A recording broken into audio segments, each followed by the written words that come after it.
Hi, I'm Kerry Kirkham, and you're sipping with the Wine Fox. With me today is 2019 Bravium Anderson Valley Chardonnay. It is a very small production Chardonnay from Anderson Valley. Only 11,124 bottles were produced. But I can tell you this, it is definitely worth seeking out. You can search for it on Google or you can check out their website. This is an absolutely lovely Chardonnay. I've been sitting here drinking it. It's after dinner. My husband is cleaning up. We're listening to music. Oh my God, and that's all I have left. If you like Burgundian style Chardonnay with California fruit, this is most definitely in your wheelhouse. Look at that nice light lemon color. Beautiful nose. Okay, so the nose on this, you want to drink it not too cold, just on the cool side, because it really opens up beautifully. So on the nose, I get like juicy lemon and fresh, ripe mango. Jasmine blossoms, like summer breeze makes me feel fine blowing through the jasmine in my mind right here.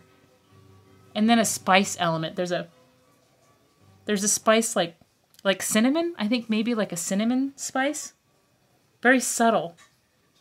But God, that is a beautiful nose. Okay, on the palate.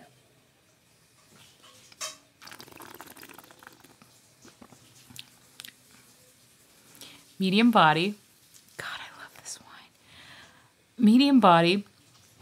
I get lemon meringue pie, like the lemon meringue with a little bit of vanilla in the meringue. Again, with the fresh mango. I'm still getting the finish. There's a subtle, jasmine is subtle on the palate. It's more on the nose than it is on the palate. But it has something called sapidity, which is a slight saltiness. Not super salty, but it's there. It's a sensation.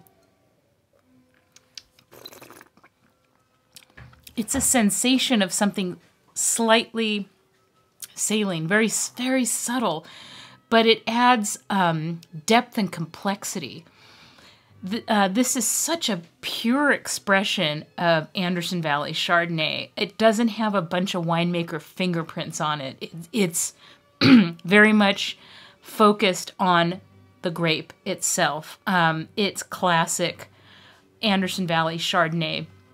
Aged 10 months in French oak, only 18% of which was new. So not a lot of oak impact here. The fruit really is the big player here. And this particular winemaker I'm a big fan of. I will just be perfectly honest with you. I'm going to be reviewing a lot of Bravium wines because I'm a huge fan of this style of winemaking, of minimal intervention and letting the place and the variety tell the story. Also, Bravium is noted for being sustainable. The winemaker's name is Derek Rolfs. He's just starting out, and I want you to pay attention to that name, Derek Rolfs, because I guarantee you this guy is going places, and this brand is going to be huge. But there's a downside, and the downside to that is wines like this tend not to rate high in points for the major, the typical dopey, whatever the mainstream wine critics are. They're drinking tons of wine, tasting all these different wines. They're not sitting and paying attention.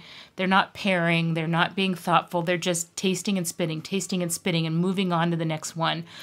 So they tend to rate wines that grab them by the palate higher than wines that are like, this is interesting, it's complex, it's layered. It's a wine that gets you thinking, and it's a wine that gets you feeling. It gets you feeling of a sense of place. So in my opinion, wines like this, as much as they deserve high points, they tend to not earn them, and it's so unfair. But this is a beautiful wine, highly recommended.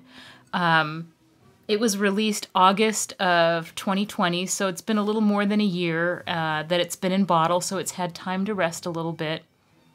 Just a gorgeous wine. I'm really sad that this is all that's left. Again, that is 2019 Bravium, Anderson Valley. And to that I say a hearty Santé and Carpe Uvum.